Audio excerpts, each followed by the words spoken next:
International Women's Day! Da-na-na-na-na-da-da. That's my jingle. Today, I am really excited to announce my partnership with the UN as a change ambassador for gender equality. The first thing that I got to do as a change ambassador was go to the UN in New York City. While I was there, I got to meet 6 other women who are also creators, and GL, I think we're a pretty awesome group of ladies. We spent 2 days working with YouTube and the UN talking about gender equality, what things we were passionate about, and the areas in which we think our countries can improve in terms of gender equality. So when I was asked this question, where do you think your country is falling short in terms of gender equality? My response was, I really like to focus on issues that we encounter every single day that might be right under our noses, but no one is really batting an eye at them. Remember that tampon tax thing? Yeah, that's the kind of stuff that I enjoy talking about. And an area where I think we're really falling short in the United States is with our public bathrooms. Using the bathroom is an absolute necessity for everyone. And the vast majority of our public bathrooms in the United States are super gendered. They're segregated and they promote discrimination on multiple levels. The majority of the conversation with the UN revolved around women. But one thing that I'm really striving for as a change ambassador is to make this an inclusive space. Because this goal, the actual title of it, is gender equality, not just women's equality. And that means so many other people fall under that umbrella, and we need to include them. To make things really simple and straightforward, and to make sure we're all kind of on the same page here, I want to talk about how gender identity, gender expression, and sexual orientation are different. Because a lot of times those 3 things get lumped in together, and it's important to understand how they are all individually different. Gender identity essentially is what you feel internally. It is the feeling about which gender you are or are not. It's the gender that you want people to perceive you as because it's what you feel. Gender expression is external. That's how you choose to present yourself to the world, whether it's the way that you style your hair, the way that you dress, etc. If other people can see it, that's part of your gender expression.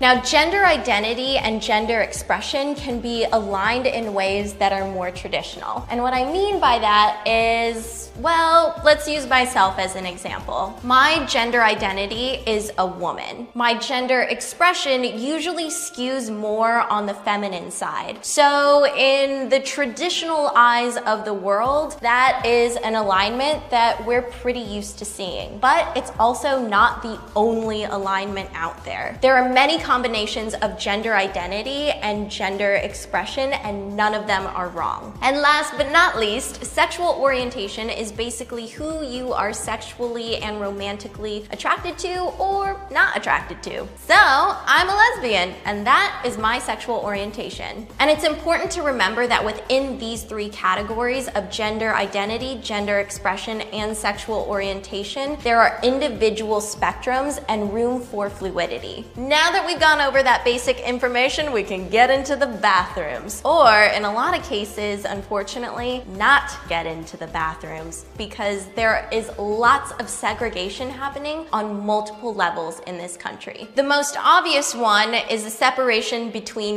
men and women. This leaves no room for people who identify as non-binary. These bathroom setups are also unwelcoming and often hostile for trans people. And on top of all of that, the signage for public bathrooms usually perpetuate gender stereotypes. So that figure wearing the dress is supposed to embody a woman, and then the other one wearing pants or being naked or whatever that one's doing is supposed to be a man. And those 2 figures really perpetuate gender stereotypes in our culture. Gender identities are really important. And because of that, we can't just acknowledge people who identify as a girl or as a boy, as a woman or as a man. I'm a woman and I am proud to be a woman, and I will always stand by the empowerment of women. Feminism is an important and necessary movement. We as women have had to fight and fight and fight and fight for our basic right of equality. We understand what it's like to be excluded and oppressed. And now this is our opportunity to be inclusive, to create an inclusive space. So we should act on it. That means not only supporting our individual and group causes as women, but acknowledging and supporting the identities and movements within other communities that deserve more visibility. So you may be wondering, how the heck do bathrooms fit into all of this? Let's talk about bathroom signage as it is for the most part right now. There's the standard figure in a dress and figure wearing the onesie or being naked or whatever they're doing. And family bathrooms have signs with figures that are intended to be a mom and a dad and a child. Not only is that perpetuating gender stereotypes, but it's also perpetuating what a family should look like, when families can come in a variety of different colors, shapes,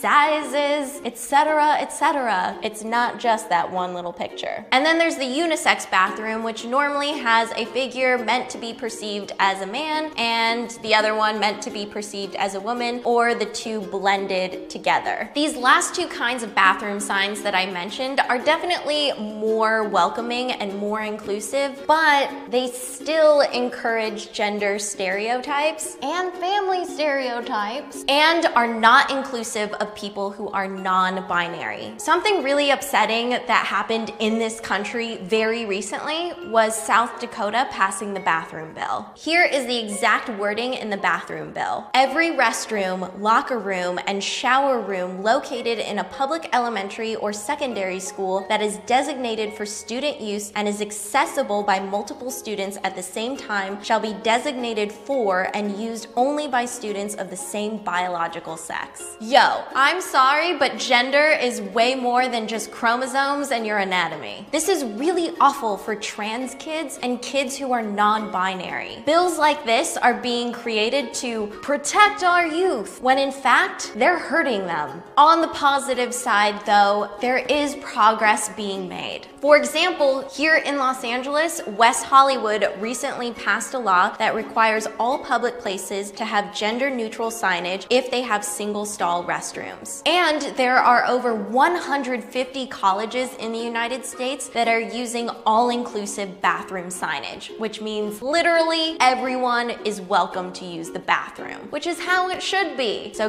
good job, college peeps. Also, while I was in New York with the UN, I was at the YouTube space, and their bathroom is unisex by design. There are multiple stalls, so everyone goes into the same room, they go into their stalls, and they do their thing. And there's a communal sink area, so everybody just washes their hands, and it's not a big deal. The only thing that I noticed with their bathrooms is that they still are gendered with their signage, so all the YouTube space would have to do is just take down their signs and either leave them down or just replace them with something else that's all-inclusive. Progress like this benefits all of us. The goal here is to make public restrooms more welcoming and safer for everyone. This includes transgender people and individuals who are gender non-conforming. Also, people with disabilities who have personal attendants, and for people with children of a different gender. In some cases, like with the YouTube space, it means a simple change in signage. And in other cases, structural changes may need to happen. But neither of these things are impossible, and we shouldn't let these things stop us from creating spaces that are inclusive and welcoming to everyone. We all gotta use the bathroom, and we should all feel comfortable while using them. I really believe that this can be the new normal. It's already happening in multiple countries across the world. But while progress is being made, all-inclusive bathrooms are far from being the majority. Something that's important to realize is that change isn't a perfect journey, and there's always room for improvement. While I was at the UN in New York City, I noticed that their bathrooms are separate and their signage is gendered. I believe that change has to come from within first. You know how people say you can't take care of someone else before you take care of yourself first? And on airplanes, they show that little video of putting your mask on before helping somebody else with their mask. That's basically what I'm talking about here. So that's why I'm initiating a friendly challenge to the UN to reconsider their current bathroom setup. I understand that structurally changing a bathroom usually isn't possible overnight, but changing signage is really easy. And I'm gonna make this even easier by asking you all out there in internet land to flex your creative muscles and get involved with this cause. Currently in this country, there's no all-inclusive sign being universally recognized, meaning there's no all across the board standard for inclusivity. So you wanna get involved? Here's what you can do. Number 1, design an all-inclusive bathroom sign and post it anywhere on social media platforms. We're gonna be all-inclusive here with social media, and use the hashtag #RoomForEveryone, because we should make room for everyone, and we should have actual rooms for everyone. Peeps, this could be our time to make the poop emoji the universal bathroom symbol. I mean, JK, but I just really wanted to say that because I was thinking it.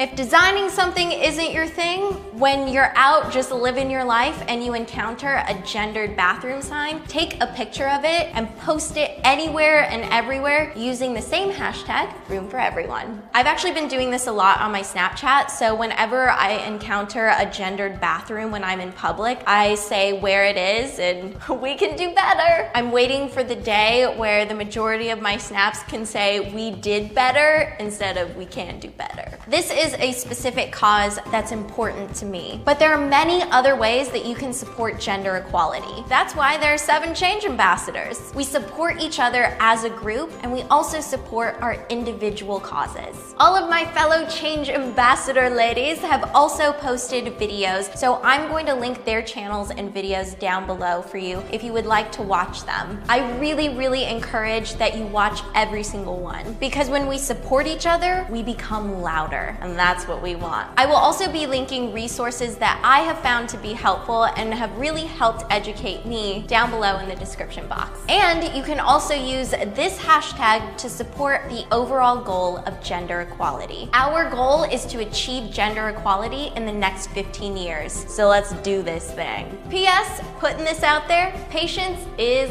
key, especially when it comes to change. You have to be patient with yourself and also with others. And you can be patient while also being assertive, kind, compassionate, and open. That's the kind of movement I can get behind.